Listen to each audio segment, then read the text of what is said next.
தாவேக தலைவர் விஜய் மீது விமர்சனங்களை வீசியிருக்கிறார் அதிமுக பொதுச் செயலாளர் எடப்பாடி பழனிசாமி.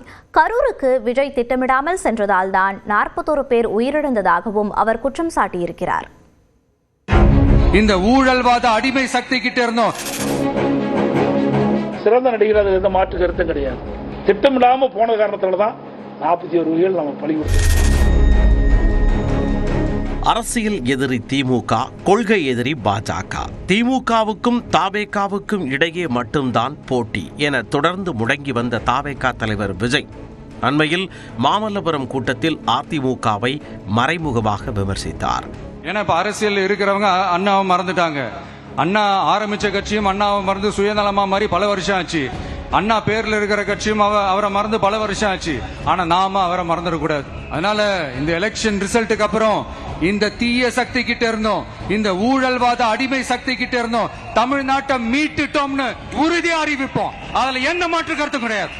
விஜயின் பேச்சுக்கு அதிமுகவின் மூத்த தலைவர்கள் கடும் கண்டனங்களை தெரிவித்தனர். இப்படி இருக்க தற்பொழுது அதிமுக பொதுச் செயலாளர் எடப்பாடி பழனிசாமி விஜய் மீது விமர்சன கணைகளை வீசியிருக்கிறார். கூட்டம் ரசிகர் கூட்டம் வரத்தான் செய்யும். அவர் சிறந்த நடிகர், அது எந்த மாற்று கருத்தும் கிடையாது. ஆனா சிறந்த அரசியல்வாதி நாங்க தான். மக்களுக்கு சேவை செய்தோம்னா நாங்க தான். அதாவது விளையும் பயிர் முளையிலே தெரியுமாங்க. நாம மக்களை இன்னைக்கு ஒரு ரசிகர் பட்டாலும் ஏறலாம இருப்பதற்காக எதை வேணாலும் பேசிட முடியாது.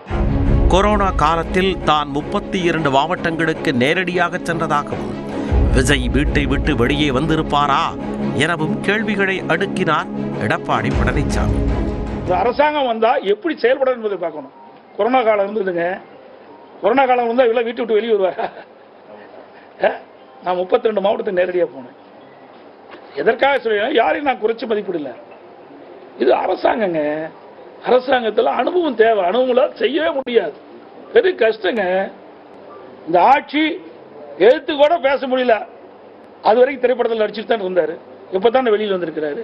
எதையுமே செய்யாம திரைப்படத்தில் இருக்கிற வரைக்கும் சம்பாரிச்சிங்க. இப்ப விட்டுட்டு வந்தீங்க. நான் பல்லாயிரக்கணக்கு கோடி விட்டுட்டு வந்தேங்கிறீங்க. யாருக்கா விட்டுட்டு வந்தீங்க? கரூருக்கு விஜய் திட்டமிடாமல் சென்றதால் தான் 41 பேர் உயிரிழந்ததாக இபிஎஸ் விமர்சித்தார். இன்றைக்கு 41 உயிர்கள் இழந்து விட்டோம். என்ன நடந்திருக்க வேணும்? யாருக்காக உயிரிழந்தார்கள்? அவரை காணத, அவருடைய கூட்டத்தை, அவருடைய பேச்சை கேட்பதற்காக வந்த கூட்டம். என்ன பண்ணிருக்கணும்? நேரடியாக அங்க போயிருக்கணும். நாங்களாம் ஓடல. நாங்க எந்த கட்சி அந்த கட்சின்னு பார்க்கல. விலைமதிக்க முடியாத உயிர் 41 போயிட்டு. பாவம், பரிதாபம். இந்த குடும்பம் எந்த நிலையில் இருக்கும்? அவர்களுக்கு எங்களால் முடிந்த ஆறுதல் சொல்லலாம். அந்த ஆறுதல் கூட உங்களால சொல்ல முடியலையே. இவரை கட்சி நடத்தி என்ன செய்ய போறீங்க? இன்னைக்கு என்னாச்சு? திட்டமிடாம போன காரணத்தால தான் 41 உயிர்கள் நம்ம பலி கொடுத்துட்டோம். சாதாரண விஷயம் இல்லைங்க. 41 குடும்பம் இன்னைக்கு அனாதி ஆயிட்டு. ஆரம்பத்தில் இருந்தே விஜய் குறித்தான எதிர்மறை கருத்துக்களை தவிர்த்து வந்தார் எடப்பாடி பழனிசாமி.